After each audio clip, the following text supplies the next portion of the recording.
Hello and thanks for joining us on yet another edition of the program Matters. We are happy knowing that you are very comfortable wherever you're watching us from, and of course, ready to ride with us as we shall be bringing to you analysis and opinions on current affairs issues, especially issues that were captured by the various papers in, well, at the beginning of this week. We thank you for being there. In today's edition of the program, we have three topics on our table.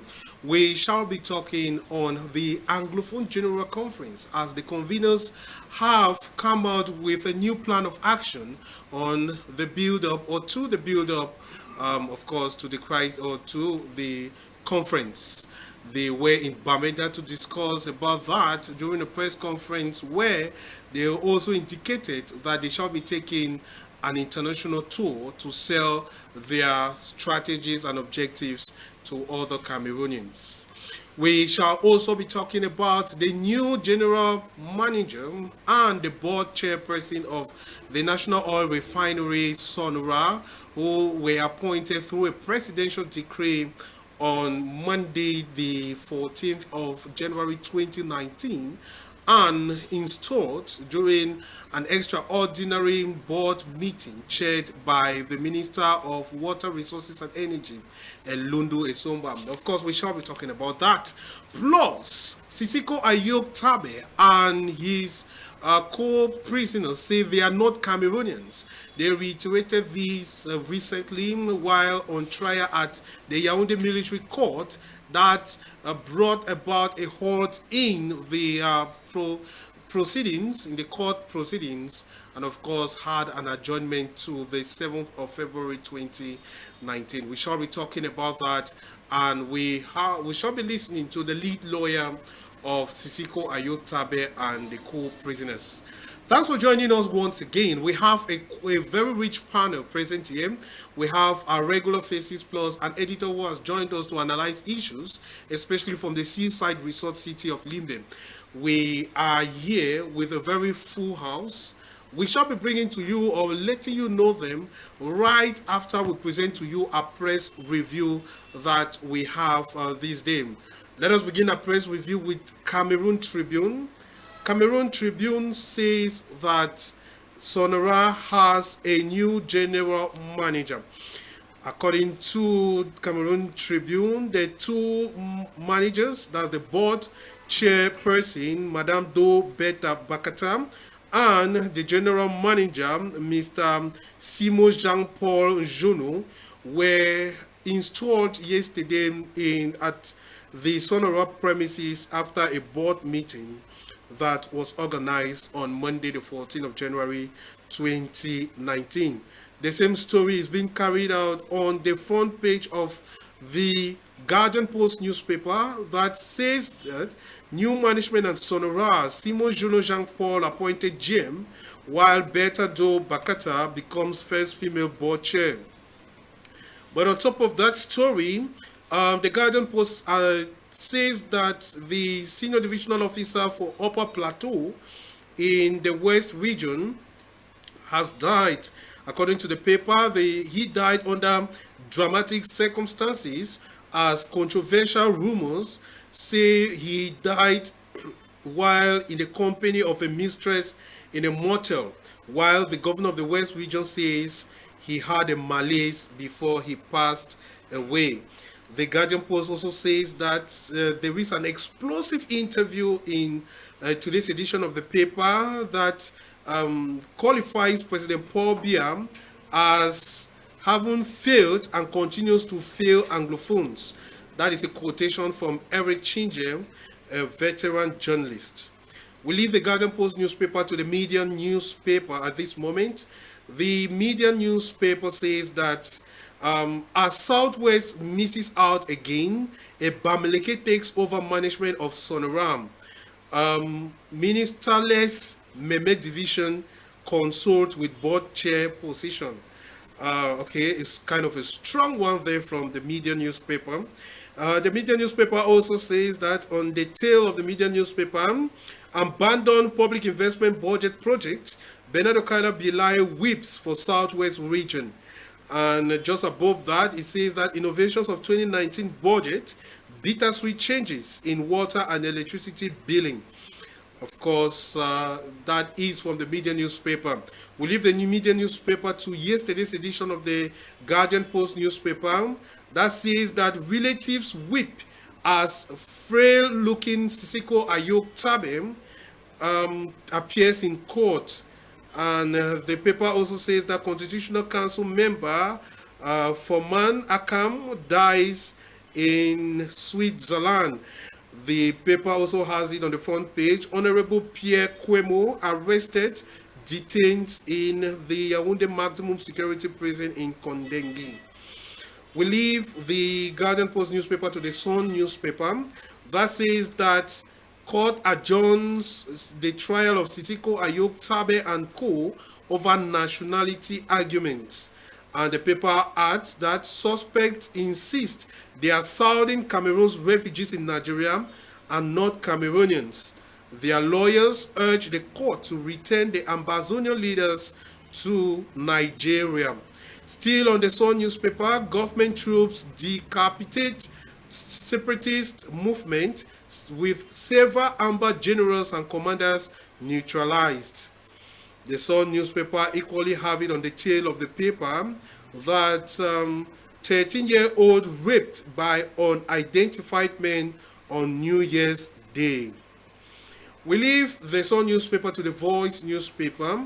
That says that at the Wilberforce London book launch, Honorable Weber implores UK to intervene to stop genocide in Southern Cameroons.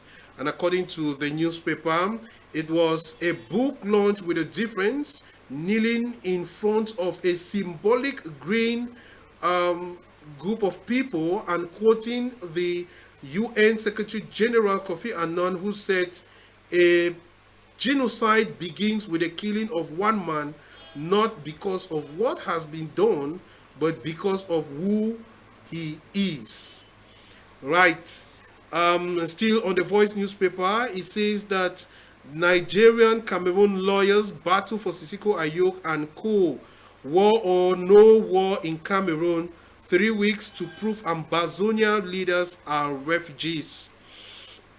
And on the ear of the Voice newspaper, it says that effects of Anglophone crisis would be more catastrophic to Cameroon, quoting His Eminence Christian Cardinal Toomey. We leave the Voice newspaper to the Star newspaper that says that the case against Sisiko Ayok Tabe and others have been adjourned over nationality question. And according to the paper, defense lawyers, prosecution disagree over nationality of Ambazonian leaders at the Yaoundé military court, and the military judge adjourns case at 10:30 p.m. to February 7, 2019 for justification of the real identity of Ambazonian leaders. Still on the Star newspaper, Mount Cameroon Race of Hope still slated for Boya mid-February 2019.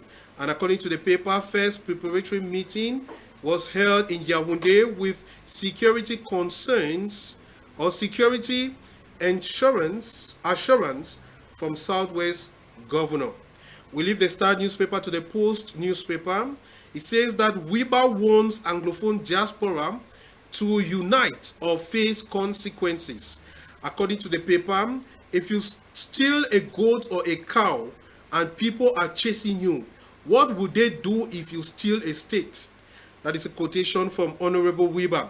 The paper continues by saying, Honorable Weber chastises self-seeking Anglophone leaders, says peace should be given a chance, insists Anglophone struggle is for the people, not for individuals, and he rallies the frontliners of the struggle to be together.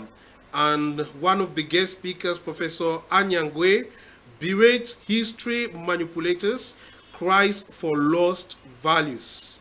Still on the Post newspaper, time for Anglophone general manager to be that's time for Anglophone GM at SONARA is now, quoting veteran journalist Robert Abuno. Still on the Post newspaper, Ghost Town may frustrate you day. School authorities tell the government. We leave the Post newspaper to Eden newspaper. Eden newspaper says that after euphoria, new Prime Minister John Gute gets down to work. And still on the Post, the Eden newspaper, the court has been urged to return Ambazonian leaders to Nigeria.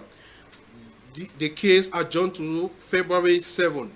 Still on the Eden newspaper, and this time at the EM, Bia maintains Taba Mala at SONARA till further notice.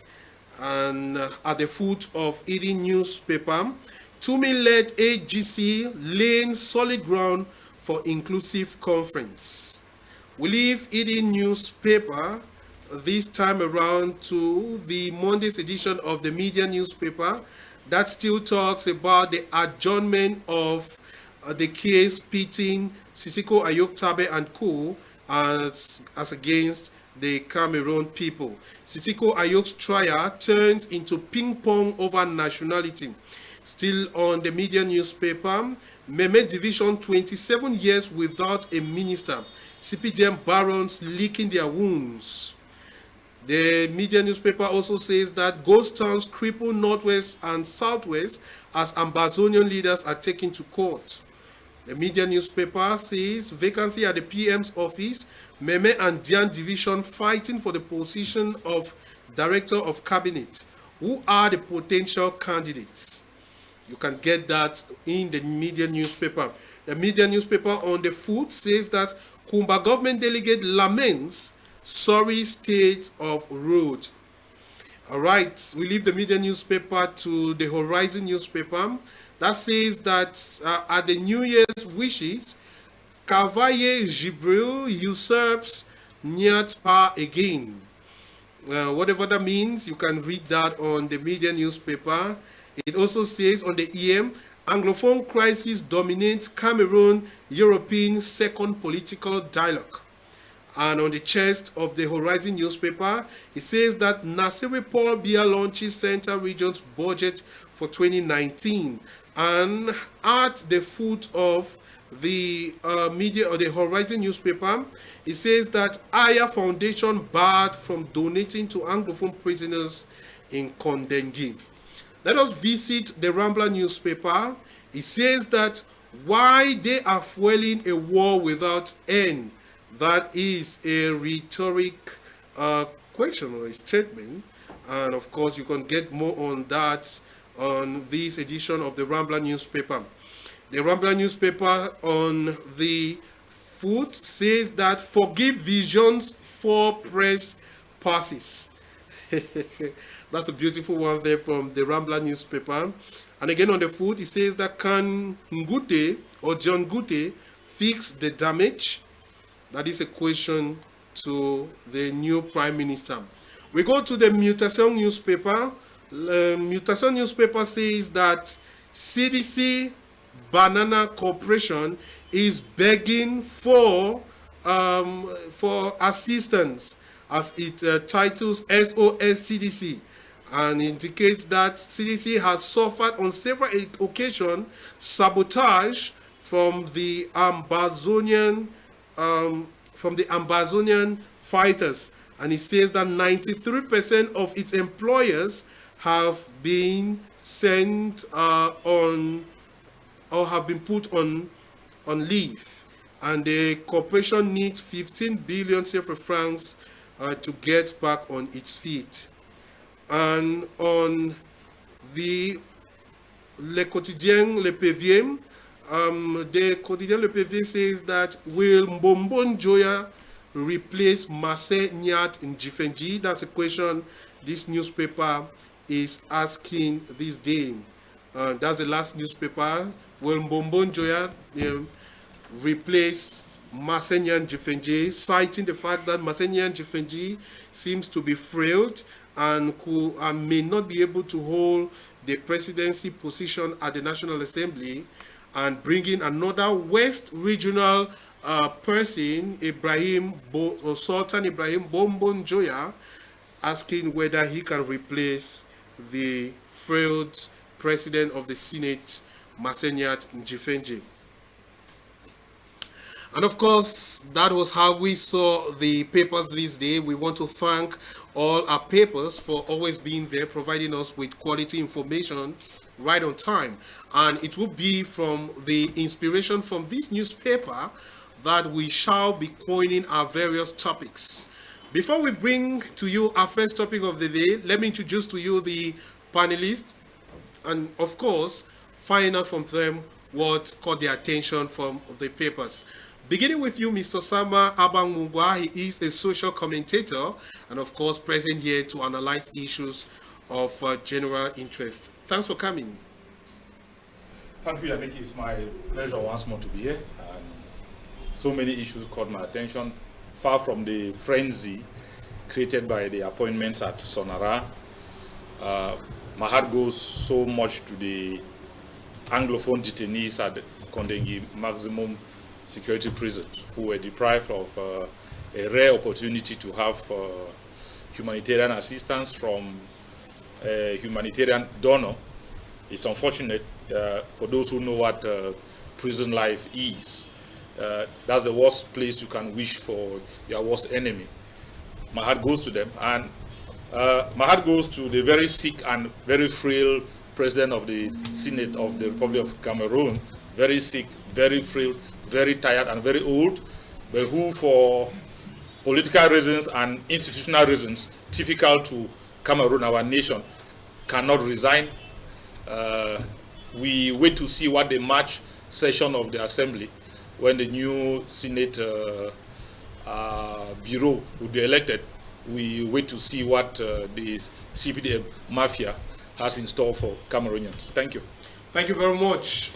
Still on today's edition of the program, we have Mr. Busi, Ernest. He is a university instructor of philosophy at the University of Psychology instructor, I beg your pardon, at the University of Boya. Thanks for coming. Thank you very much, Mr. Moderator. What really caught my mind on the paper is still the Anglophone crisis, because even if the Anglophone crisis is not solved, Cameroon can never recover. So I will keep on. I'm very optimistic, and I want to applaud the men of God, the religious men of God who met in Bamenda to discuss pertinent issue on the upcoming Anglophone conference. I want to say I'm very happy for their effort, and I'm very happy for their enthusiasm to see that they hold a conference that can solve the issues of the Anglophone people. And I also want to look at the effect of the Anglophone crisis by the Voice newspaper by Cardinal Tumi. And as a psychologist, I will say that, as he said, the Anglophone crisis has a very devastating effect on the people of Cameroon and the economy. It has a lot of psychological effect, especially in the mindset of the people. It has a lot of economic effect in terms of economic growth. It has a lot of political effect in terms of instability, because without political stability, there cannot be economic development. Because for a country to develop and for Cameroon to have what Mr. Biase measure opportunities, we need peace. We need peace in Cameroon, and also socio-economic development in terms of education. I think that what Cardinal Tumi said about the devastating effect of the Anglophone crisis is very important, Mr. Moderator. Thank you very much, Mr. Busi Ernest. We also have Mr. Robert Kedia. He is a political scientist, and he's present here to disintegrate for us some of these big issues we shall be discussing today. Thanks for coming, Mr. Robert. Thank you, Mr. Yannick, and greetings to all the viewers of HITV out there. I'm glad again to be here. What caught my attention was Mr. Mbia paying attention to the gender balance in Cameroon, appointing a woman in a prestigious position there in SONARA. And secondly, the show of the member of parliament, because he is still a member of parliament, Mr. Wirba, in UK, saying that the people should come together to rescue their homeland. So those are the things that really caught my attention. Right, and we did inform you that we have a special guest in the program today. He's an editor, one of the editors of one of Cameroon's finest newspaper, the Info newspaper based in Libe. and he's driven all the way from Limbe to come and expatiate for us about one of the pertinent issues we shall be discussing today. That is the appointment of the new management of the National Oil Refinery based in Limbe. He's no other person but Mr. Edwin. Edwin, thanks for coming. Thank you very much. It's a pleasure to be here. Right, what caught your attention? Well, I'll first of all like to say hi to the viewers of HITV, and thank you for inviting me. As for the press review, what caught my attention was the plight of the CDC workers. I visited that place severally, and it's really pathetic, I should say. That was what caught my attention. Right.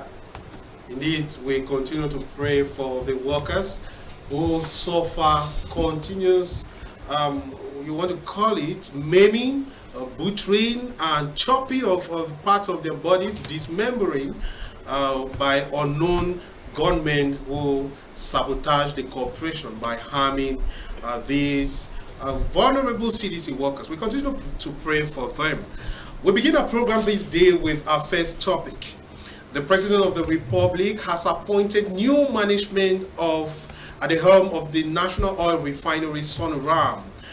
Mr. Jean-Paul Simon Njeumo was appointed the general manager or the new general manager of SONARA yesterday, the Monday, the 14th of January 2019, and Madame Do Beta Ne Bakata was appointed the new board chairman. The new general manager, Mr. Jean-Paul Simon Njeumo, takes over from Mr. Ibrahim Talba Malam, who has been called to other duties at the presidency. For her part, Madame Do Beta Ne Bakata takes over from Mr. John Ebongole, who has been at the helm of the chairperson of SONARA for over 20 years. The two new appointees were installed into their office during an extraordinary board meeting that took place at the premises of SONARA and chaired by the Minister of Water Resources and Energy, Gaston Elumbu Esomba. Of course, we have this report that gives us a bigger picture of what transpired at SONARA this Monday, courtesy Honoré Kuma. Energy and Water Resources, Gaston Elundu Esomba, has prescribed transparency, accountability, and collaboration as a parameter for SONARA to move to another level. He made this statement during the appointment and installation ceremony of the new board chair and general manager of the National Oil Refinery Company. The appointment meeting, which took place at the conclave of the administrative block, was in camera and witnessed the participation of board members from the various stakeholders of the company. Then came the moment of the reading of the decision appointing Mr. Jean-Paul Simon Njeumo and Madame Do Beta as general manager and board chair of SONARA respectively. In his installation address, Minister Gaston Elundu Esomba called on the new board chair and the general manager not to disappoint the confidence the head of state has bestowed on them. He challenged them to sell the image of SONARA to be a competitive company in the local as well as in the international scene. Mr. Simon Njeumo Jean-Paul hails from Day Division in the West Region. He is a holder of a diploma in public administration in ENA, Paris. He has been at the public service for the past 32 years and currently head of division in economic and financial affairs at the General Secretariat of the Presidency. He has been board chair at the Kribi Autonomous Port and board member of Camwater. He is a member of the Special Commission charged with the follow-up of pipeline at the National Hydrocarbon Company, member at the Administrative Board in Beyak. He is replacing Talba Mala Ibrahim, who was recently appointed as Minister Delegate in charge of public contracts. You know that SONARA is a strategic company for our country. And we are conscious that the challenge is very great, but we will do our best to be at the level and to tackle this important challenge. Madame Dobeta Epous Bakata hails from Dian Division in the Southwest region. She was special advisor at the Prime Minister's office from 2003 until her recent appointment. She was the director in charge of projects in Bakassi under the Prime Minister's office. She is a holder of a master's degree in communication and a lecturer in the University of Boya, where she is enrolled on a PhD course. She is taking over from John Ebongole, who has been board chair of SONARA for over 2 decades. It is a sensitive area. It will be a difficult job. Somebody has to do it, and I will do the job. It's going to be collaboration between me, the new general manager, the minister, and all workers of SONARA. Everybody's looking on us. The head of states is looking on us, and this confidence he has given us, and me in particular, and for women in general, we are going to, not to fail him, but we'll do the best that we can. The installation ritual equally witnessed the signing of registers to symbolize the effective transfer of competence to the newly appointed. The general manager immediately embarked on a familiarization visit to some departments to acquaint himself with his working.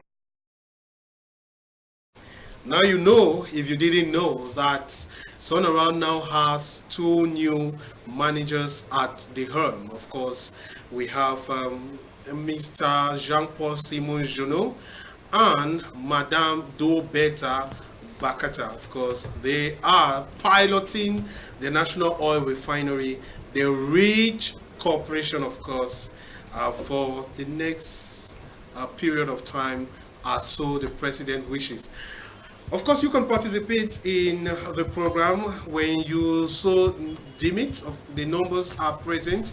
You send your text messages on the topics we are discussing, and of course, we shall be reading all of them to you. Let me come with you, Edwin Khan. You're coming from Limbe, and you've been following up developments at the helm of SONARA right at the moment, or from the moment when Ibrahim Talba Mala was appointed Minister Delegate at the Presidency in charge of public contracts. And there's been some high and low moments at that place until this climax. What did you make of yesterday's appointment? I mean, you lived and enjoyed the scenario in Limbe. Just explain for us how things went. Well, you know, Limbe has been a place of its own, should I say so, because looking at the situation, the general situation in the Southwest region and the Northwest region, Limbe has been more of a peaceful city. Yeah, so we want to be grateful to the people of Limbe for actually being that mature to be able to understand that peace is actually priceless. And as for what happened yesterday, the installation of the new leaders at the helm of SONARA. SONARA is a company that has a long history with Bernard Eding and Charles Medouk, who managed the company, and before Talba Mala could take over the company, it was almost at the brink of collapse. And you know, he has been described as an astute technocrat, and he has managed that company fairly well, I should say excellently well. And the country is at a time when the Ministry of Public Works has also witnessed some upheavals. Public contracts. Public contracts, thank you. Has witnessed some upheavals, and I think people like Talba Mala have been looked upon like people who can fix things. Fixers. Yes. I think that's one of the reasons why, that's my personal opinion anyway, that's one of the reasons why he was removed from SONARA, having proven his worth as an excellent manager and somebody that can pick a company that is almost about to be extinct and raise it up to something that has become the envy of all and sundry. And judging from what has happened, looking at his managerial skills, I think the new leaders will be up to the task. It's a challenge, first of all, to manage SONARA is a challenge, and I think the new leaders will have that challenge to continue in the path that Mr. Tala actually defined. Now, that brings me to the next question. What are the stakes for these new managers at the helm of SONARA? Madame Do Bakata is an astute communicator and has proven her worth at the helm of the Prime Minister's office. Mr. Jean-Paul Simo Njeumo has also shown his managerial prowess at the helm of the Port Autonome of Kribi. What are the stakes that lies ahead of them? Well, the greatest stake, I think, should be the image that has been given to SONARA so far. That image has to be consolidated, and it will not take a manager that is a bureaucrat to maintain that image. It would take somebody that is up to the task, somebody that can go down to the field and, you know, get in touch with the different departments and make sure that things work. I think maintaining that image is going to be a very big challenge, and also getting to working with the people. You know, one of Mr. Taba's success is as a result of his being able to meet with the people. He gets to the grassroots, he meets with the people, he feels himself as part of the society, you know. And I think it's going to be a challenge for the new leader or the new general manager particularly to be able to keep up to that standard, going to the field, meeting the people, communicating with the people, you know, feeling himself as part of the society in Limbe generally, and the SONARA family in particular. Right. Okay, let me come to you, Mr. Sama Abang Mugua. We have new people at the helm of SONARA. What are the stakes and challenges?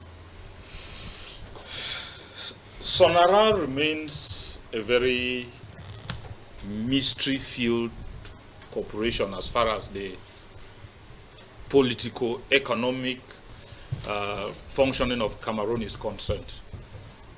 Remember, there was a year, a top-ranking official of this government made it clear that the budget and the oil returns, or the financial returns from oil in this country are so difficult for anybody to understand, and can only be understood by him and the president. And so that speaks to you the mystery surrounding SONARA as part of that oil generating corporation. When I'm talking about that, I'm also looking at the SNI, National Hydrocarbons Corporation, and the Price Stabilization Fund. So it's a very complex system, and the ordinary man on the ground, what he expects is the fuel of is the price of fuel at the filling station going to change? Is it going to drop for my interest? The stakes are many, especially given the political situation in which we are. Remember that so many newspapers had already forecasted that this should be the time for an Anglophone to take over the day-to-day running of SONARA. It is in the public space that Anglophones have cried a lot that they can't have the refinery in their backyard, and it has been managed exclusively by Francophones. This is the fourth Francophone GM who is coming. In as much as we have an Anglophone as the board chairperson and another Anglophone in the name of Takere from Batibo, Guzang precisely as the assistant general manager. But the challenges at SONARA are still very high, and my worry is given the very bureaucratic system that Cameroon runs, if this new team is going to do anything different, because as I often say, persons are appointed in positions of authority but they are not given the free hand to run those establishments as they would have loved to. Apart from the menial benefits that can fall onto the people of Ndian and Meme and maybe Batibo, because their own people are now in positions, I wonder whether there is going to be any significant change in the livelihood of the ordinary Limbe citizen or the ordinary Cameroonian. All right. Remember that SONARA does not determine the price of fuel at the filling station. It does not determine the price of the other products that it refines and markets. And so it's just going to be another story for distraction without any much impact on the life of the ordinary man. Okay, we'll come back to you, Mr. Sama, but let me bring in Mr. Busi Ernest. From a psychotherapeutic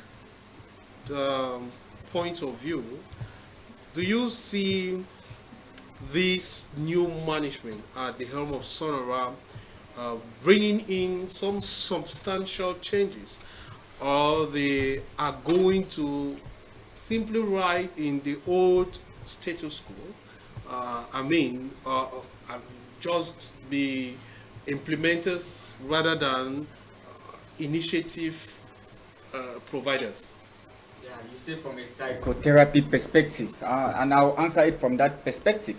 And I want to say that bringing a lady as the board chair of SONARA is a very good initiative in leadership, no matter that she will be the overseer in general management. But I think that from the fact that Mr. Bia appointed a lady and who is a denizen of the Southwest, it will inject some psychological motivation for the people to work. And I think that it will also inject motivation to the ordinary person, because as a lady of the area, she will be able to communicate and coach those workers, those members of staff, because many a times also in appointments, you will find out that the top leaders, especially the Director General, are very franconized in language, and they cannot communicate to the common staff for effective work to take place. And I think that psychologically it will bring about some input in SONARA if there is only that accountability and check and balances. And I want to look at it from this perspective of the common man also psychologically.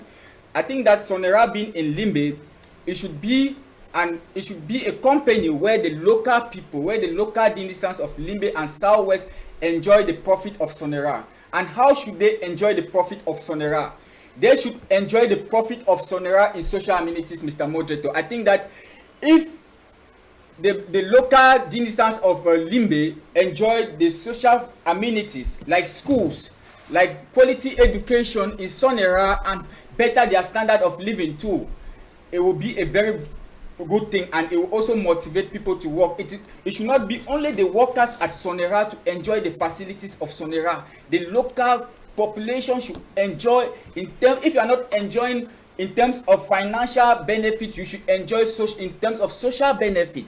And I want to also say, for SONARA to work very well, we should be looking at budgeting and financial management psychologically. The people should be able to manage the finance of SONARA appropriately. And if they manage the financial situation of SONARA appropriately, it will lead to economic development. Thank you.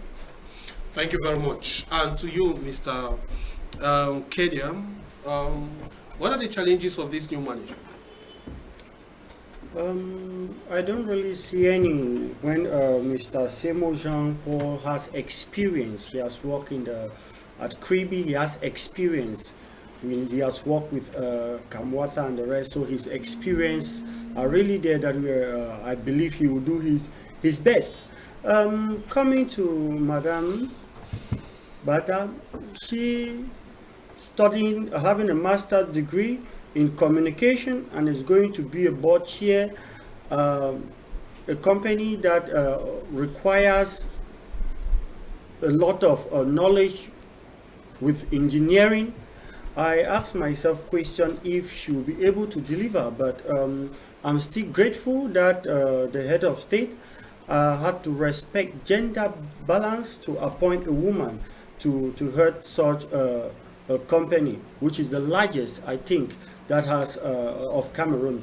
And this human being there, I still don't have a reason why people should complain that they need an Anglophone to be the general manager when we have a board of director that is more than a general manager.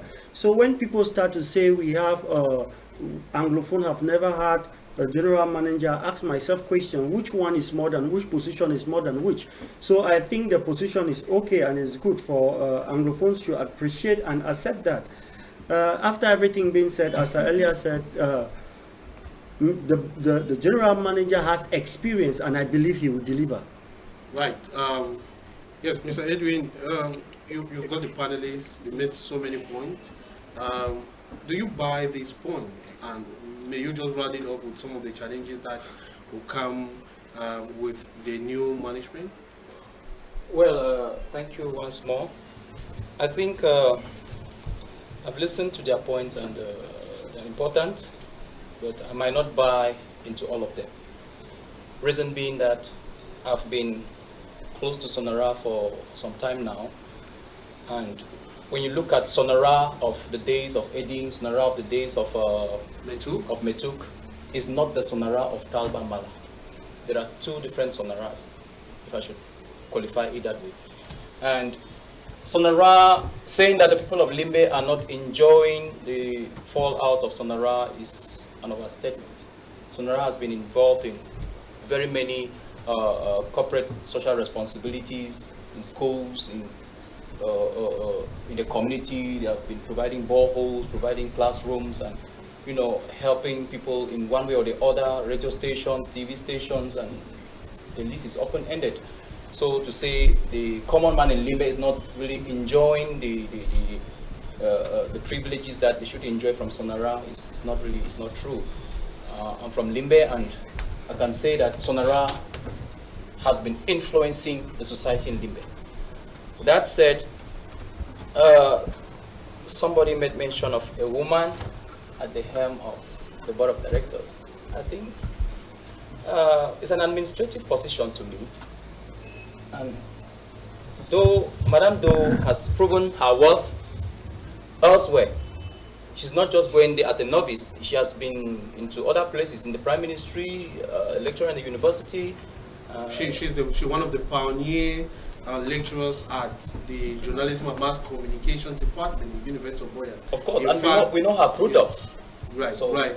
And she's also, she's actually holding this position of the head of the Bakassi Development Committee that oversees the development projects in Bakassi.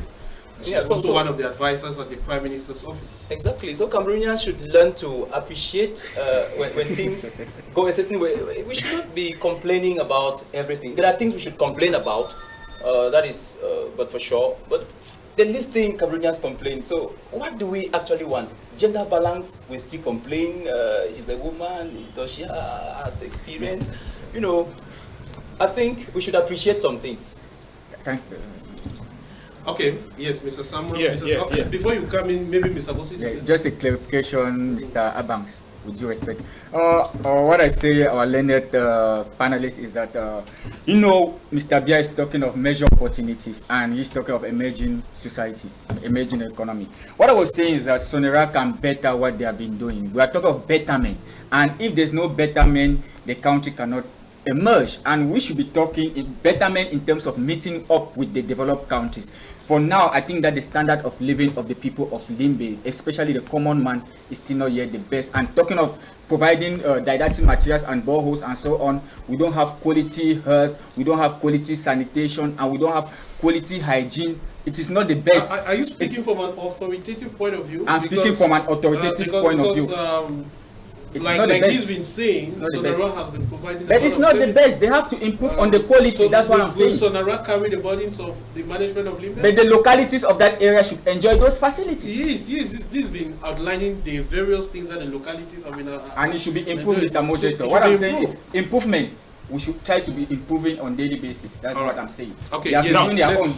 Let me come back. I think I don't have a problem with who is at the helm of SONARA, be it a Cameroonian or a non-Cameroonian, be it an Anglophone or a Francophone. That's not my worry, be it a man or a woman. I think I don't have the morality to question the managerial skills of either Madame Do Belta nor the new GM, Simo Njeumo. I don't have what it takes to measure them, but my worry is they are coming onto the stage going to mark any significant transformation in the public image of SONARA as a Francophone dominated corporation. Is it it is in the public domain that during the eras of Charles Metuk and Bernard Eding, SONARA was dominated by indigenes of a particular tribe, Bassa. It was obvious, from the ordinary laborers to the contractors and to the top management staff. I wonder whether Taba Mala has been able to change that. Unfortunately, given that he did not have enough time on the seat to effect major changes in, Cameroonizing SONARA from the Francophone dominated corporation that it was. SONARA has had an elitist picture in the face of the public, and that elitist picture has been tainted by the view of the public, of the ordinary man, that it is Francophone dominated, and that there are offices in SONARA where you enter and people almost address you in a particular dialect in Bassa. Exactly. That is not my own fantasy. Now, the corporate social responsibility of SONARA, I am not denied the fact, but as I heard Ernest say, have they measured up to the expectations of the people? Have they really measured up? Have they been able to give the Limbe man what Limbe deserves? We do not expect a chunk of the budget of the Limbe City Council. We do not expect that. Part of the SONARA. Isn't that enough? We are talking of corporate social responsibility, which is given to the community, to the common man, not necessarily by passing through the council. But do we really see SONARA in the villages? Let us say absolutely. No. Let us say absolutely. Let us say that there was a shift. There was a positive shift in the few years that Taba Mala managed it. But before, and so that is why I joined my voice to that of Ernest to say their good has not been good enough. Okay. We expect more. How would the boys of Limbe feel when SONARA comes up with a SONARA football club, a SONARA handball club, a SONARA volleyball club? They are actually they're in the frame, they're in Yaoundé and Douala. No, we see them promote youth activities in that light. You cannot talk about the cotton industry in Garwa without talking about cotton sport. Imagine Limbe in the days of SONARA has a basketball club that is based in Douala. I am happy you said so. I am happy you said so. Which means you are joining your voice to what I'm saying. Give to the boys and girls of Limbe what SONARA owes them. And I think SONARA may have. I was happy when I watched Taba Mala taking SONARA to the chiefs and the communities. But we expect more, and that is one of the greatest challenges that this new management has, to give more, to follow in the footsteps of Taba Mala and give Limbe what SONARA actually owes them, which is far more than what they have been given in the past. Exactly. Thank you very much. Yes, sir. We certainly shall be coming back to that topic. We want to do a marathon perusal of all the topics, so we are not caught up. I want to say caught up with time. Let us now go to our second topic of discussion. Conveners of the Anglophone crisis have unveiled new plan, or rather conveners of the Anglophone General Conference have unveiled a new plan of action that is to see the conference hold in a couple of months. meeting in Bamenda over the weekend. The conveners, made up of the Catholic Cardinal, that is His Eminence Christian Cardinal Tumi, the moderator of the Presbyterian Church of Cameroon, that is moderator FONKI Samuel Foba, and the president of the Baptist Congregation of Cameroon, and the two imams, that of the Northwest and Southwest regions, have said they are bringing in fresh strategies to bring everyone on board to ensure that the 2019 Anglophone General Conference slated would certainly take place. Let us watch the press conference that they had in Birmingham and listen to the various strategies that they have put in place to make sure the Anglophone General Conference effectively takes place.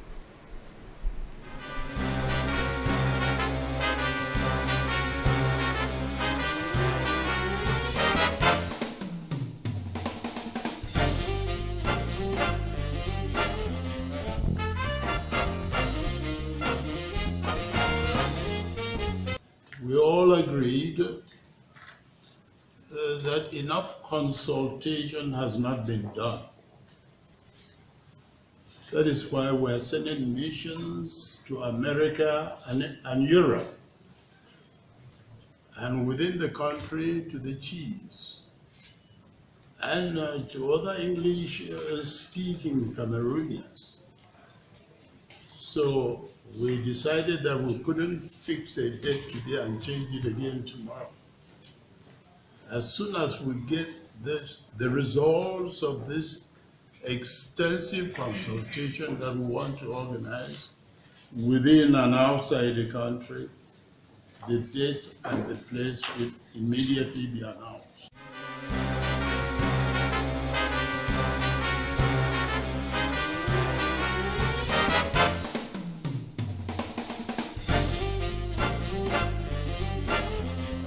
Unfortunately, all the conveners are leaders of different churches, different Christian organizations, and also different religious bodies like the imams. So we do not have any of the leaders of the churches or the religious bodies who is a woman. That woman would have been brought into this conveners meeting. We hope that at the different stages where we'll be involving everyone and bringing everybody on board, women leaders will come in to sensitize the rest of the population on how to move on with the realization and the objectives of this grand meeting we're organizing for Anglophones.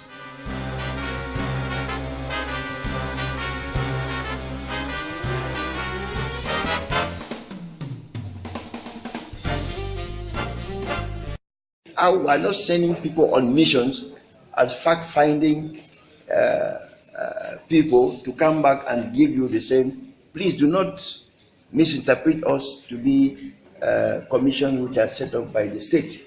We are a religious body and we are concerned about the welfare of the Cameroonians, especially the Anglophone Cameroon, what is happening today. And so the need, why we think that it is important for us to get information from you, from the Anglophones, exactly what you think are your worries. We will give a little bit of time.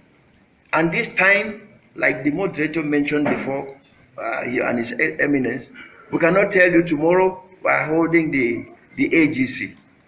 Then when you come tomorrow after the AGC, or we hold the conference, you do not get what some of the results expected. We want to get every member of the community, Anglophone community, express his or her views, so that when we carry a package, it is a package that represents the Anglophone person.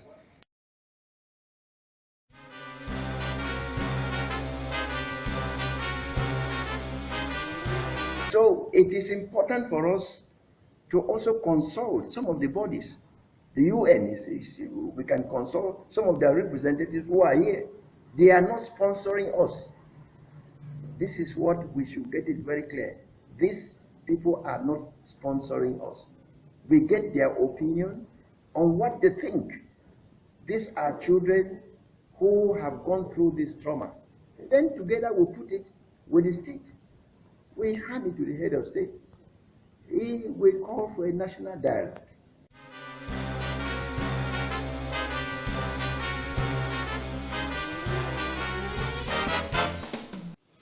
The criteria of the participation. So the first criteria was that you should be native of Anglophone Cameroon. There are two. Either it is a nativist, that is your father and your mother are from Northwest and Southwest, otherwise known as Southern Cameroon or West Cameroon after unification, or your parents settled there before 1961. Those are the criteria, because you will know really the problem that the Anglophones are undergoing.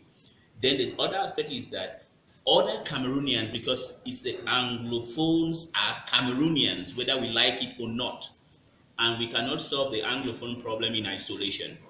Other Cameroonians who are not Anglophone will come as well as observers, because that's the reason why right now we are going to carry out, as the moderator has said, a consultation of all Cameroonians across the board for them to understand that there's really a problem.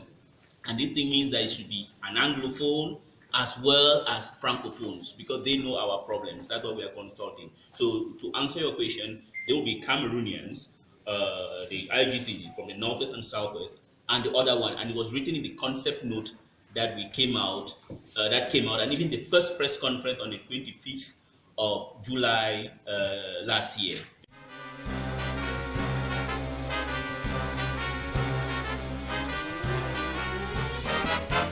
In order to come out with credible groups of persons who represent their subdivisions, their divisions, the region, in that order at the meeting. So these mobilization committees will now be able to go out into all of the region to mobilize and enable the communities to select the right persons for these discussions. So we will not do it haphazardly.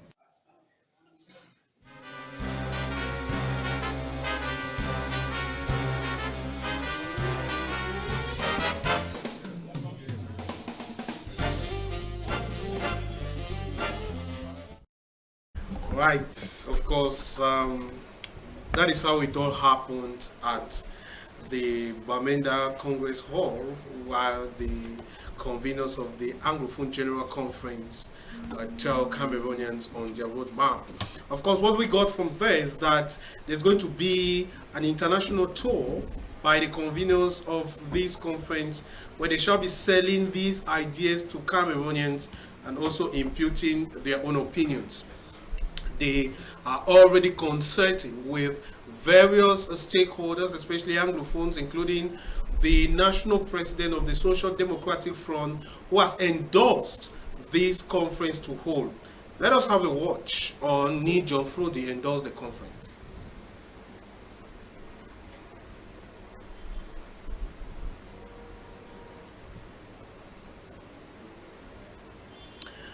Certainly, we shall be coming back to get the opinion, of course, the endorsement of Njeumo.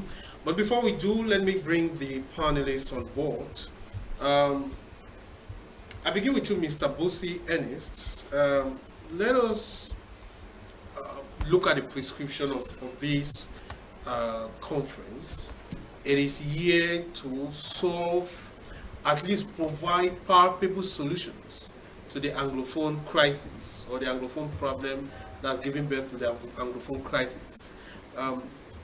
Do you still have a firm assertion that this conference will hold, given all the exigencies? I'm still very, very positive, especially when I see the self-esteem of the learned men of God. I'm still very, very optimistic. I like their resilience, and that's how men of God should be, because they are there, they are very apolitical. I'm still very optimistic because they have a goal to achieve, and the goal is to see peace in Cameroon, and I think that it's a good way. But looking critically, Mr. Moderator, I think that I appreciate the works of these men of God, because in conflict resolution, in any conflict resolution, there must be dialogue. As we have been crying here, on daily basis, because creation of disarmament commission, creation of bilingualism commission. It cannot solve a problem when people have not gone to a dialogue table and deliberate their grievances. I think it is a beginning of solving the Anglophone crisis. And these men of God met in Bamenda and they deliberated on critical issues like everyone in every subdivision will be represented in this conference. And they also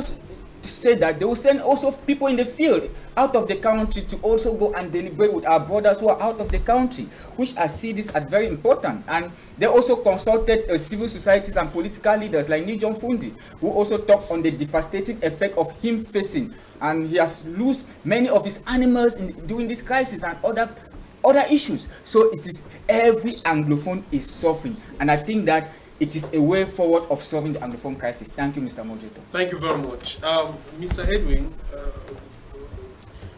what do you hold of this conference? Do you feel that this conference is competent, has the moral integrity to solve this crisis?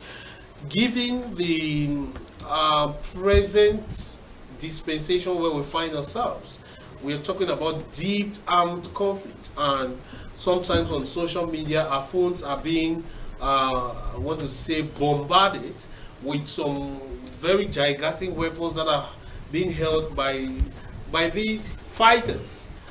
Do you think these conveners can effectively bring palpable solutions to this crisis? Well, as for the All Anglophone General Conference, I'm a little pessimistic in the sense that religion has not been very powerful in Cameroon, or religious leaders have not been very powerful in Cameroon with respect to other African countries. And an initiative from religious leaders, to me, it might not carry a lot of weight. But then, looking at the competence of a man like His Eminence Christian Cardinal Tomi, if Cameroonians were to be sincere enough, those are people that should be listened to. But I can assure you, nobody is going to listen to him. We are going into an all Anglophones conference, this AGC 3. What happened with the first one? What happened with the second one? I think we should have been talking about what we could have drawn from the first two conferences to forge a way forward. And if we are talking of another conference, I think it will be another conference as the name entails, and nothing is going to issue out of it. The crisis is above that level. All right, Mr. Busi, rather Mr. Robert Kedia,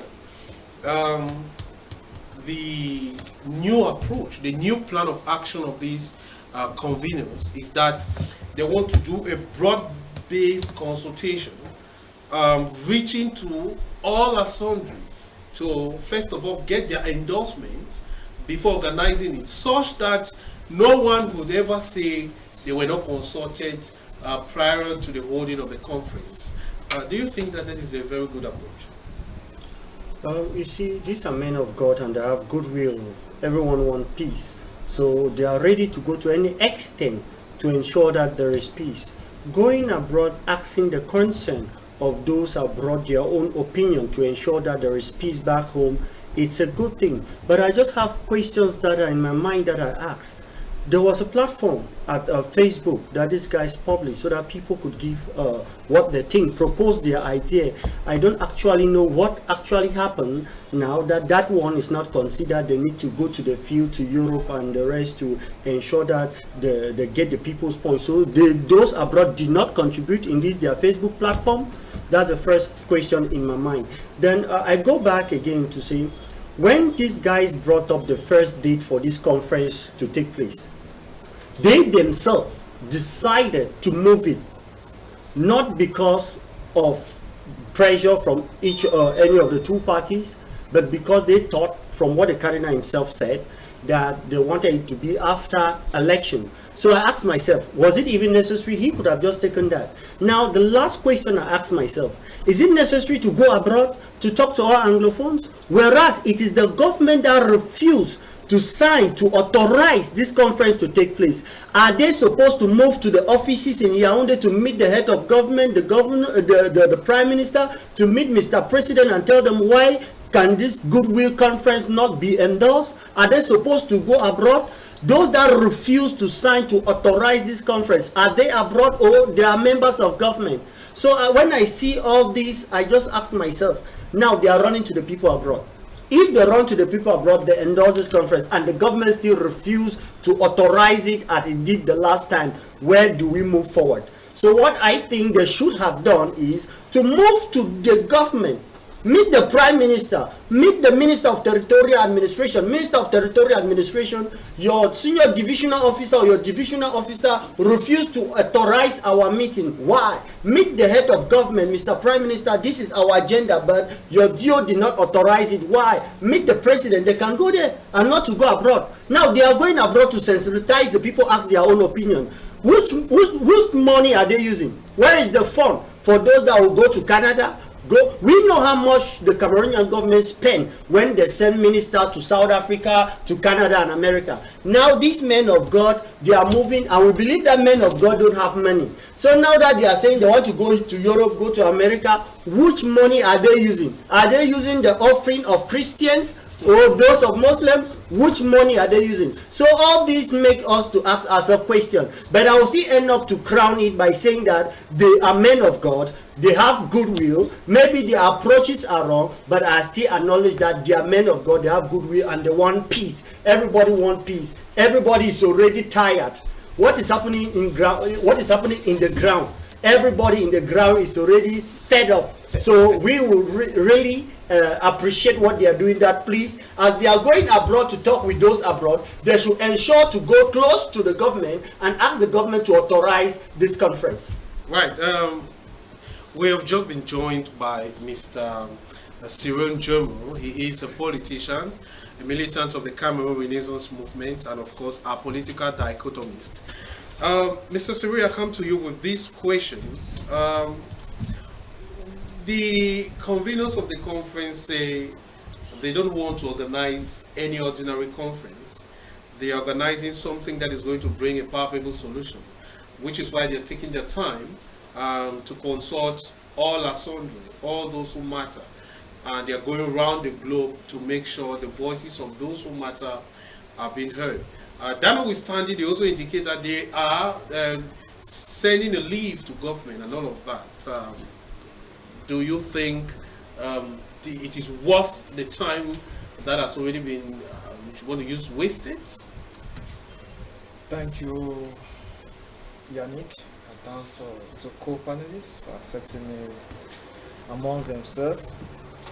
When you look from April 2018 to January 2019, when the conference was first called, it's roughly about 9 months, and within this 9-month period of time, a lot of things have changed. Today we have the Ngute's government, yesterday was the young government. So just from that perspective, we want to believe that something has changed.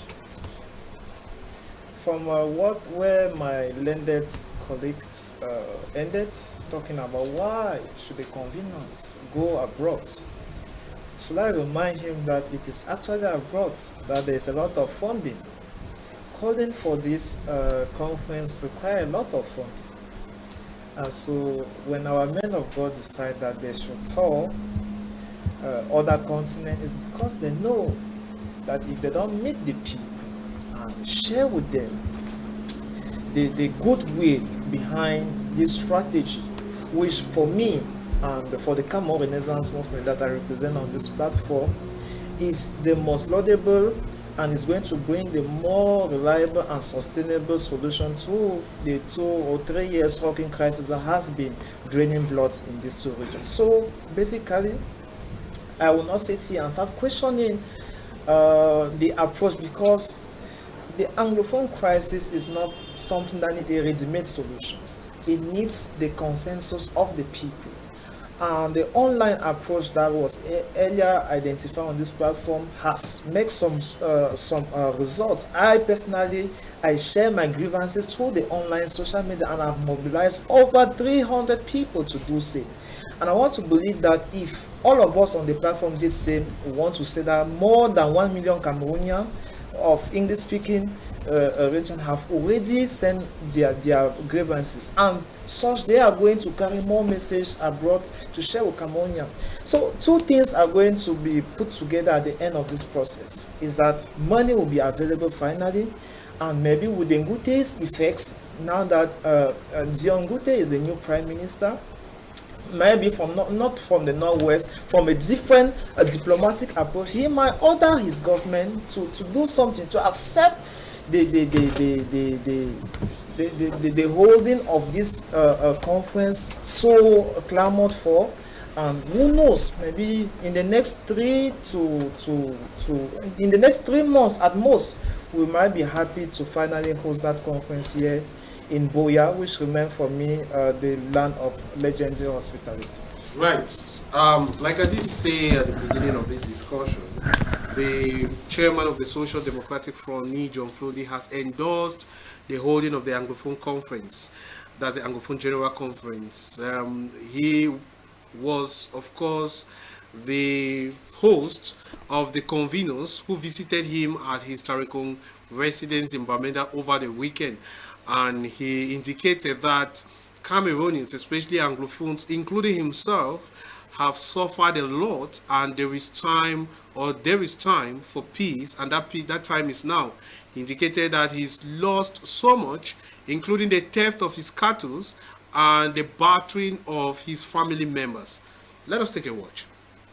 Bless the efforts of this committee so that we come up with peaceful solutions to this, because with the speeches that Mr. B has made, they've made the boys more angry, and they've intensified their approach on the field, and now just attacking anybody.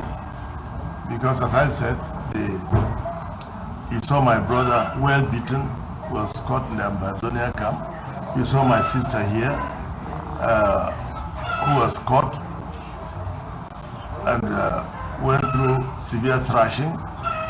She was in their camp for 4 days, and as I'm talking to you now, they stole my animals in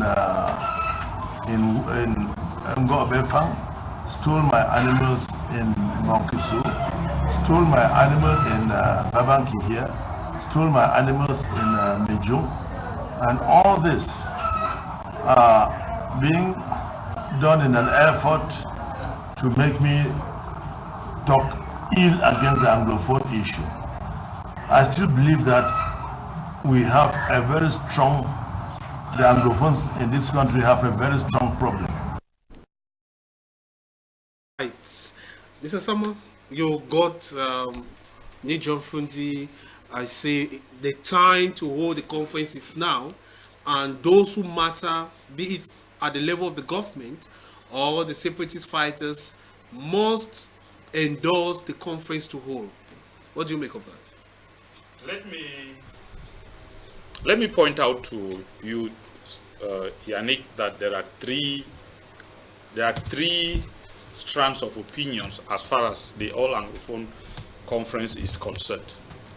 There is the federalist stance, which is, as at now, the favored strand by the organizers, who believe that there is still hope for a federated Cameroon, that there is still hope for a one Cameroon with a federal French-speaking side and a federal English-speaking side. At the second level, we have the seat-type government strand, which is anti-federation and believes that anything federation won't work. And it is the narrative of the government, which is the decentralization narrative. Effective. Well, effective decentralization narrative of the government that must prevail. And at the extreme now, we have the separatists, who believe that there is no need for such a conference because the conveners are federalists and they are not part of that narrative. And they believe that we would only sit, or that they would only sit on the platform to discuss the terms of separation. And that is why it makes it so difficult. And let me join my voice to that of Frundi. The time for a conference is now. But is it now as in now? The conveners, they might not come out rightly to like tell us that we were not prepared. But I'm sure with the events on the ground, from when they initially planted, I'm sure it was in April or May 2018, they have seen that, or they saw, and they still continue to see that there is a lot of resistance on the ground from those faceless separatist forces on the ground and those who show their faces in the open in the diaspora. And you would bear with me that a majority of those in the diaspora are those who favor the extreme position of separation. But a majority of us still at home, maybe for fear of reprisals, we are still talking about federation. And so they find themselves in that trap. If they push forward with the agenda, because it is no hidden secret that Christian Cardinal Toomey or Cardinal Christian Toomey has outrightly said on several occasions that the best form of government that will bring peace to this nation is a federation. Frundi, the manifesto of his party, has been that of a federation. And so, for the past 9 months, have they been able to sell this agenda to the separatists? I think not very much. They haven't been able to sell it. Now, let me come back to what Yannick said, and who thinks, Cyrille rather, Njeumo Cyrille, who believes that Buya is the base and Buya is the most ideal venue. I remember I asked you on one of our panel discussions here some months back. The Anglophone General Conference is repeatedly being postponed and it is not likely to hold anytime soon. Who are those responsible? And my answer to you was another question. Who are those who stand to gain if this conference doesn't hold? Remember that the elite of the Southwest have openly said it repeatedly that no such conference will hold in the Southwest region. And who is at the head of the Prime Ministry now? As the Francophone say, Suivez mon regard. You know who is at the Prime Ministry. And so, would it be possible for that conference to hold in the Southwest, anywhere in the Southwest, when the elites of the Southwest, who now have control of the government, have said it will not hold, not in their name, it would not hold. And so, you find it being so difficult to handle. In as much as those of us on the ground cry for peace, and we want it at all costs. But my fear is we may not have it through this all Anglophone or the Anglophone General Conference anytime soon. Oh. Let me add to what Mr. Khan said. Unfortunately, if you look at the scenario in the Democratic Republic of Congo as it is unveiling, with the power of the Catholic Church, where the Catholic Church determines the policies or it determines the direction that the government takes, it largely influences.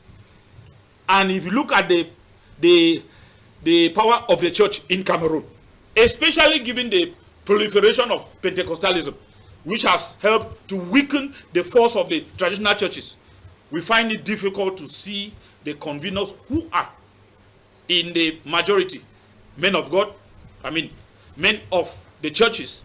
We may find them not really, we may not find them really coming out successfully anytime soon, especially given that the resilience of the separatists has not really been weakened so far.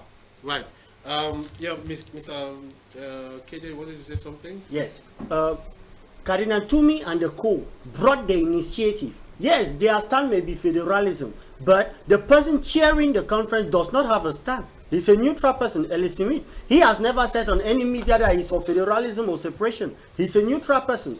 Now, how sure are you about that? he has never said it because I followed. It's somebody I talk with, and it's somebody I know. He has never come out to a media to say this is my stand.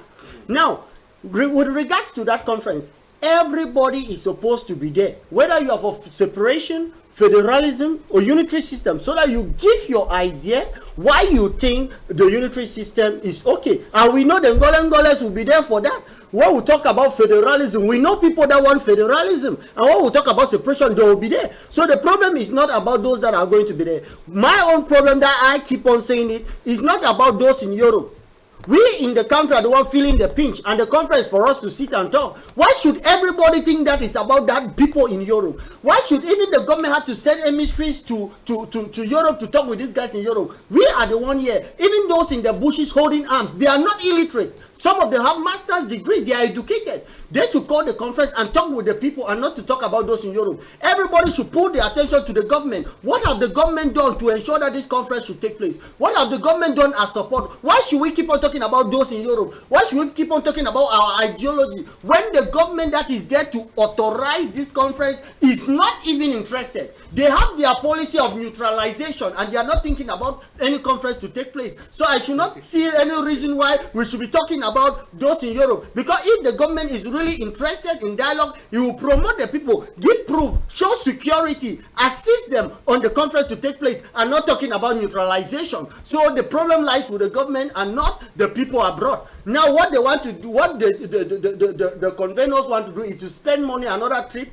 as the government spent the last time to go and talk to people in Europe. We should come back. We are the ones in the house. We are educated. We know they should. We feel the pinch, not those in Europe. And when they call the conference, we will go there and sit and decide what we want. All right, Mr. Khan, do you have any advice to give these honorable men of God? If you have any advice, what would that be to make sure the conference takes place? Well, an advice, judging from what Mr. Sama said, the rise of Pentecostalism in Cameroon.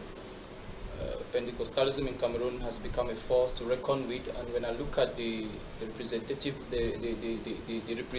nature of the conveners, I still feel that they should have involved the Pentecostal movement, because it's actually a force to reckon with. And if we just select the mainstream, when you look at the evolution of Christianity in Cameroon from the 60s, you discover that the Pentecostal church has been well present many years back. And talking of mainstream churches in Cameroon as at now, I think the Pentecostal movement should have been represented. That's a suggestion that I can make to the conveners. And secondly, since you talk of a suggestion, well, I think they should have started from the grassroots. Go to the villages of the northwest, the southwest, talk with the chiefs, talk with the quarter heads, talk with the people in the villages. Let them look for a trustworthy somebody to say, go and represent us at the level of the subdivision. In that case, we can have the villages of the two regions represented at the level of the subdivision. Then we have consultations where we can look for trustworthy people, not without, with no political leanings, with no strings attached. People who are neutral, people who talk Anglophone. Then we can select, and we get to say the divisional level, the regional level. And then we have a conference that is representative of the ideas of the villages, the subdivisions, the divisions of the northwest and the southwest. To me, it shouldn't have been a matter of spending huge sums of money to go abroad. And if we are going abroad, maybe we are going abroad to get those people who might have been sent abroad because of political persecution, who believed in the Anglophone cause, people who, for one reason or the other, couldn't really express their views in the country. And we know these people. It's not like we don't know them. We know them. We know those who are representing the separatists. We know those who are representing the federalists. We know them. Some of them are in prison. They should be released to talk. Right. Of course, we shall take a pause on that. We will be visiting that if the development of this story come up, we shall certainly be revisiting that. But let's touch on this other topic just to indicate that we shall be reading all your text messages. We have quite a good number of them that have come in. Just keep sending the text messages. We shall be reading all of them just towards the end of the program. The so-called leaders of the Ambazonian movement, Sisiko Ayok Tabe and co, have told the Cameroon military court that they are not Cameroonians. They were speaking during the trial session that witnessed a change in the presiding magistrate and the recommencement of the trial session, giving a chance to say what they have with regard to their nationality. The leaders of the Ambazonian movement, Sisiko Ayok Tabe and his co-prisoners, indicated that they are from southern Cameroon and not of the Cameroonian nationality, though the lawyer in support of the people of Cameroon said these prisoners have once held several positions in government and even spent misappropriately some of the funds given them while in government. These leaders of Ambazonia said they would not accept Cameroonian nationality, as after being refugees in Nigeria, they converted their nationality to Southern Cameroon.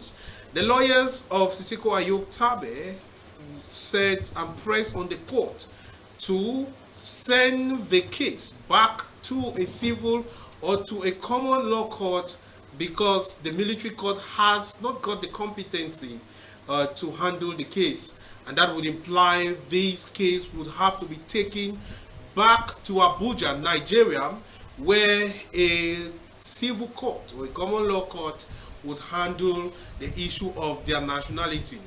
But the magistrate was not convinced with this and requested proofs to show that these prisoners are indeed not Cameroonians.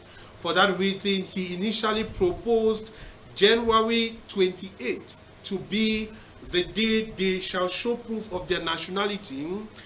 That proposal or that adjournment was highly criticized by the lawyers of Sisiko Ayok Tabe and co, who said they need at least 3 weeks to ensure that they put together all the necessary documents to prove that Sisiko Ayok Tabe and co are not Cameroonians. With that, the presiding judge said February 7, 2019 is going to be that day of judgment, the day of Armageddon. Let us now take a listen to Barrister Fru Johnson. He is the lead legal counsel of Sisiko Ayok Tabe and the other prisoners. He spoke at the end of the court session that saw the adjournment to February 7. Let us take a watch. We started with a normal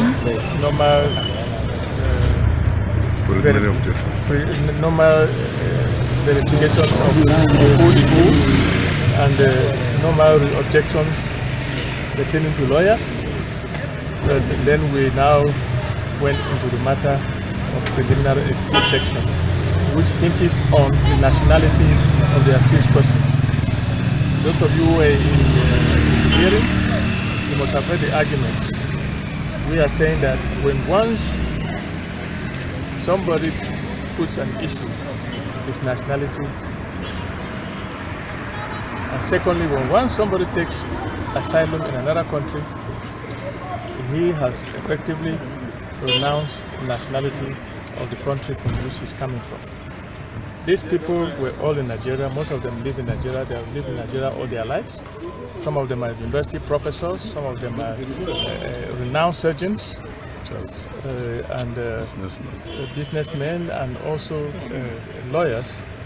They ran away from this jurisdiction because they were running away from persecution, from death, and all the vices that a repressive regime can put on any of its citizens. No, they went to Nigeria, they thought they were safe. So you know the rest, how they were captured or abducted from Nigeria and brought here. We are saying they have all declared that they are not Cameroonian citizens, and that issue must be resolved. And we are saying that the court, the military court, cannot resolve that issue. It's only a civil court of the residents of the accused persons. And that civil court is in Nigeria, in Abuja and all the other towns in Nigeria. So this, for them to even attempt to try them, they must ascertain their nationality. Therefore, we are saying that the issue should be addressed to the civil courts in Abuja, Nigeria. Until then, this case is not proper before this court. Right, of course, you were listening to Barrister Fru John Saw. He is the lead legal counsel of the Ambazonian leaders who are presently incarcerated at the Yaoundé Maximum Security Prison in Kondengi. Let me bring you guys, beginning with you, Mr. Robert Kedia. Is it a thought? Is it even equal to the thoughts to accept that these people who yesterday were Cameroonians and they even worked in government are today refusing their naturality? Yeah, it is clear it's possible for you to reject your nationality. But with regards to their lawyer, now the first question is, we call these people leaders. Leaders, were they voted by the people? No, but at least they control the people in the field. Now, talking about their nationality, they were Cameroonians. Now, we have nationality, Jewish Solin and Jewish Sanguinese. That is parents, through the parents' place of birth and neutralization, where you apply for a nationality in a different country. Now, these guys are out of Cameroon. They have rejected their nationality, and it's their right to do so, and they have done that. And now they're in Nigeria, and they claim that they are refugees. So if documents are being put in place to prove that the Cameroonian nationality, they rejected it, if there's a proof, and there is a proof that they have a refugee status in Nigeria, then the case can be carried back to Nigeria. But the government I know, I don't know if other people have other views, but the government I know will not send them back to Nigeria. We should just be expecting the normal court adjournment, which is a normal phenomenon in our country to delay things. That's just my take. Right. I bring you, Edwin. You've been following this story for quite a long time. Your paper has been carrying it from time to time. These so-called leaders say the political refugees, and they have sought the refugee status in Nigeria, and they have gained it. Does that give enough weight for them to say they are they don't belong to this nation? Well, I think it's a very difficult question, but history has it that some of them have worked with the Cameroonian government. They were working as Cameroonians or as what? Well, it's just food for thought. But then saying that they have been given a refugee status elsewhere, I don't know, I'm not an expert in law, but I don't know if refugee status cancels one's nationality. If that is the case, then I think they have the right to say they are not Cameroonians. Maybe because some of them are asylum seekers. I don't know if they are asylum seekers. Maybe they have lost their right of, or I don't know. But then, I deeply believe that they are Cameroonians. But maybe because of the prevailing situation, they want a solution according to their own desires. Maybe that is what is pushing them to go as far as denying their nationality. It could still be for political reasons, I think. Right. Let me bring you, Mr. Njeumo Cyrille.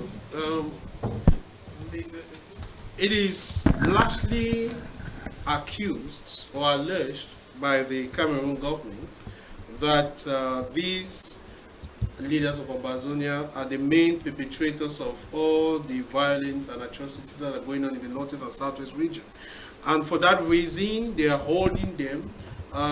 10 legal counts charged against them. And of course, should they be guilty of all, this is a death sentence or life imprisonment. Do you think that really these the Cameroon government has to reconsider its stance for peace to happen? Listen, Yannick, I could have just said yes, that the government ought to reconsider its stance. But today marks the 48th anniversary that Ernest was assassinated. And when you trace the history of nationalists in Cameroon, you understand that they were fighting for unification between former Southern Cameroon and Western Cameroon, which never happened. And forcefully, there was a French granted independence in 1960, and in 1961 there was a forced marriage between the independent French Cameroon and the independent Southern Cameroon, and today we have effects of that. What happened to Wanje, whom after he was outside, just like the leads pro-independent fighters were in Nigeria, Wanje was outside Cameroon when Mumie was killed in 1960, and before Mumie, Njeumo was killed in 1958. I'm bringing these two historical facts so that you should understand the perspective and how I regret this our independent fighter may end up. And so, though today we only remember because there was a law in 1992 that upgraded Njeumo, Mumie, Felix Mumie, and Ernest Wanje as national heroes, forgetting that they were co-fighters. And today we are faced with the Anglophone separatist fighters. The leader here is Ayo Sisiko, and their cry is that they are no more Cameroonian, that they were Ambazonian refugees in Nigeria. To establish such fact would be difficult for two reasons. The first one is that Africa is struggling for united Africa. We want to remember that this is the very reason why Gaddafi was killed. Being Nigeria, being any neighboring country to Cameroon, if there is any security threat and the belief or the regime for which they are collaborating in terms of international relations sees that the promoters are in their country, they are definitely going to report. That one is to promote cooperation amongst countries, bilateral relationship. And secondly, Nigerian authorities are aware that Mr. Biya did a very big mistake in the beginning. He was insensitive to an issue that happened everywhere around the world. The problem of secession is not a common problem to Cameroon alone. But the fact that he did that diplomatic mistake, Biya himself knows that. And so he has seek for their favor to understand with him. So from these two perspectives, as you earlier said, the case is in court, and our cry as federalists is that if we had taken power on last October the 7th election, we could have granted general amnesty to all the pro-independent fighters. But now my fear is seeing the last appearance of Ayo Sisiko, and I did not see the others. He's drying pale. We know what happened to La Piro de Banga. We are regretting that they might end up.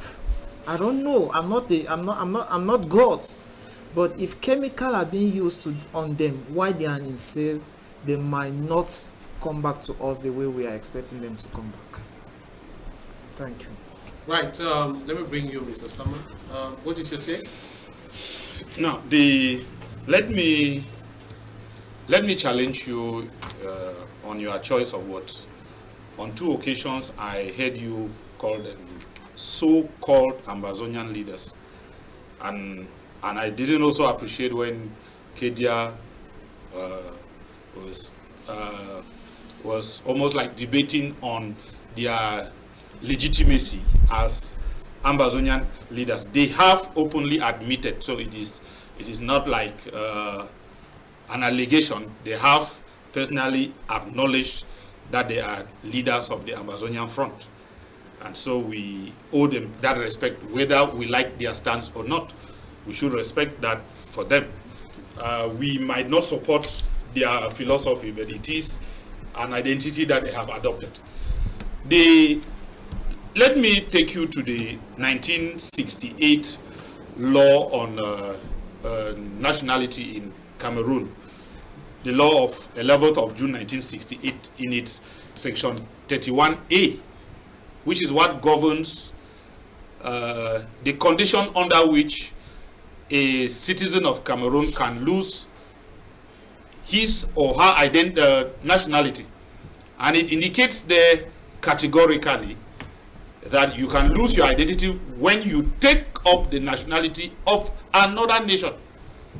And I'm sure that is the premise, the line of legal reasoning on which their argument is based. And I'm sure they know very well the force behind that legal provision. Let me come back to what Mr. Khan was trying to explain.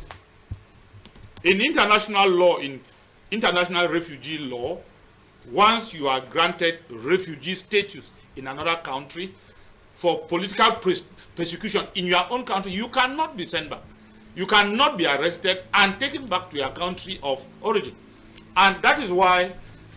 Are there no clauses to that law? That is why if you have been granted the status of a refugee, yes. whether some of them have been granted that status, I can't say. But once you have been granted that status, a good number of them might have applied for it, but I can't say authoritatively whether they had acquired it prior to their arrest. We should also know that a good number of them have gained Nigerian nationality and have lived and were working in Nigeria even at the time of their arrest as university lecturers, as engineers. And so it now questions, it is on the basis of the force of that provision that they are contesting or they are rejecting their Cameroonian nationality, that we are not Cameroonians. And that is why the government of Nigeria has been dragged to its own court for violating the rights of its own citizens, for arresting their own citizens and extraditing them to a foreign nation. And that is why the same government of Cameroon and Nigeria have been jointly sued in the court in the Gambia. So I think that we may not see hope in their reasoning, but it is a factual legal argument that they are raising. All right. And that is why, on the basis of that argument, the court had no other option than to call for an adjournment and to ask them to prove their non-Cameroonianness. Let us see whether on the 7th of February they'll be able to do that. But I'm sure they will not have raised that argument if they don't have, if at all, they don't have evidence to substantiate. Right. Mr. Busi, to round up this whole issue, what do you think is the way forward? Do you predict by any chance that something good or bad is going to come up? I don't always stand for the bad. I think that standing for the bad will aggravate more crisis. So I think that, as Mr. Njeumo Cyrille earlier said, on the president to grant general amnesty to these people, I think will be the best to solve this problem. And because when you look at the principle of self-determination, when there's bad governance in a country, people have the right for self-determination, critically. And the way they were deported to Cameroon, the principle of deportation and extradition was not the best. And if you look critically, historically, the history of Cameroon, the lead lawyer said that these are two states who came together. And French Cameroon had independence in January 1960, and they were under the trusteeship system, under the control of France, and British Cameroon under Britain, and where they had their independence in October 1961. And through a referendum, these people came together because there was no third option for the people to either go on their own. So it was a critical problem. And these people are saying that they have been marginalized over a long period of time. The English Cameroon have been marginalized. They have suffered. They have not enjoyed the national cake as an independent state they were before. I think that this is why these people started fighting for self-determination. And the only way to solve this problem now is to grant an amnesty to these people and put them on a round table and look for the way forward. Thank you very much. And with that, we begin reading the text messages that have come in, quite a good number of them. This one from Efonde Ashu Bisong Abang says that it's good the conference holds after consultation, but what shall change? Remember, there are 3 proposals of resolutions after previous committees. Example, that of Bia, Dorothy Njeumo, and Abwe Machom during Ahijo's era. The All Anglophone Conference 1 of 1993 in Boyam, and the All Anglophone Conference 2 of 1995 in Bamenda. All are still in the drawers of decision makers. Thank you very much, Mr. Efonde Ashubisong, who still adds by saying that the men of God have not been categorical on the form of government federation. Otherwise, no need for the ACC3. So reacting there to the opinion of Mr. Sama. Yeah, he continues by saying, remember, these so-called leaders are not the origin of separation, but Ngoji Jika, now in exile, who took advantage of Bia's succession into power, said when he did on French Cameroon from United Republic of Cameroon to La République du Cameroun. Okay, thank you very much. This other one says that, good evening, my brothers. The only thing in this issue is truth, which is Jesus Christ. Let Mr. President meet with his brother Ayuk Tabe for talks. Nothing is wrong for 2 brothers to discuss on a round table. We read this one very long message. It says that, good evening to you all in the studio. It's quite impressive that these men of God have been very resilient since the idea of the AGC was nurtured and has been failing due to the government's refusal to endorse the meeting to be convened.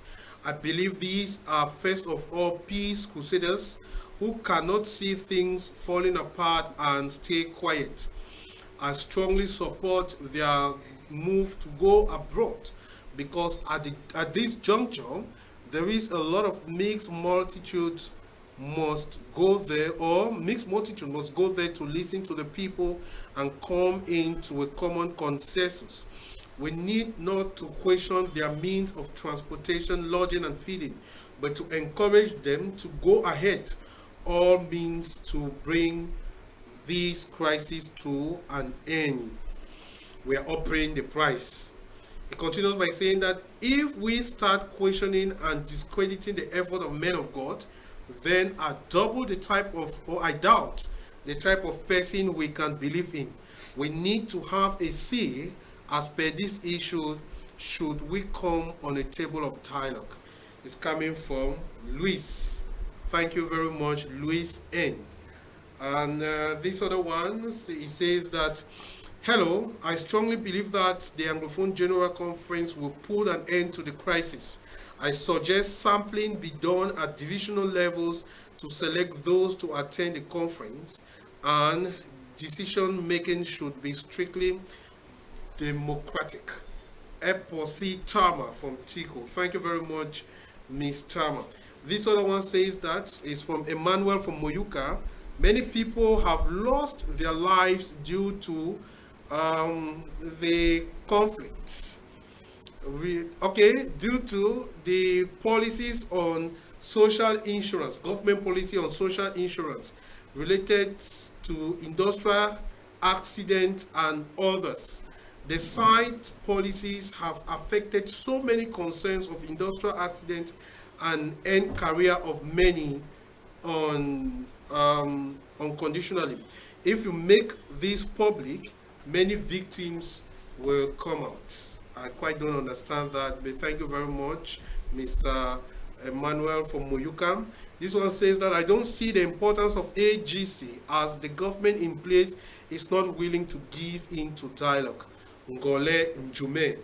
Thank you very much. That's the much we can take. The rest are quite insultive, of course, and also sell of propaganda messages, which we cannot read them at this moment. We want to thank all those who have been texting. They've made the program a huge success. Gentlemen, I want to thank you immensely for coming. Just 1 minute from each of you, beginning with you, Mr. Busi. Thank you for coming. Thank you, Mr. Moderator. I want to say that what the church leaders are doing is very important. It's good to send people abroad also, because I think that there are people abroad who are sending messages in the social media, and their messages in the social media are leading to ghost town. And I think that is very important to meet these people abroad who are sending social media messages, and we see the rate of ghost town now is becoming a lifestyle for the people. And it's becoming very difficult too for the people. Mr. Editor of the Infos newspaper, thanks for coming. It is your debut, and hopefully we shall be having you as your time permit. Well, I will come as often as I am available. Thanks for having me. Thank you very much. Mr. Njeumo, Cyrille, thanks for coming. Thank you, Yannick. I want to pray with televiewers that the moment that I will stop thinking about the people, my heartbreak will equally stop. I trust so much on the peace-loving people of Boya. President Kamto is just from a tour. He went to Bafoussam, had the crowd there, went to Douala. It was wonderful. And today he was granting his New Year wishes to the International Court and the militant of his party. We want to say that with Kamto, we stand tall. Right, Mr. Sabang Abang Mugua, thanks for coming. Thank you, Yannick. Thanks so very much. I joined my fellow brothers in Ivory Coast, Cote d'Ivoire, to celebrate the acquittal of their former president, Laurent Gbagbo, and his Minister of Youth Affairs, Charles Blé Goudé. It's with joy that we celebrate their acquittal. Let bygones be bygones, and I urge Ivorians to move ahead. I also extend my heartfelt condolences to the family of the late SDO for the ONCAM, who died under mysterious circumstances. It's not my place to get into social media speculations. We know he's dead, and may the family take heart and mourn him graciously. Right, and also Mr. Robert Kedia was present. We want to thank all of them for being there. And to you who had time to watch us, we want to thank you immensely. We shall be back on Thursday for a very fresh package. If you love this edition, then take another rendezvous Thursday at 6 p.m. for a fresh edition of this program. We want to thank Ngwan Kindness and Njeumo for manning the broadcasting studio and making sure we have quality images. We want to thank JC Agum for being there behind the cameras and enabling us to have quality pictorial views. And as well, we want to thank Mr. Humphrey Ayok for supervising the program. I am Yannick FONKI for presentation. I shall be back on Thursday for yet another edition. Good night.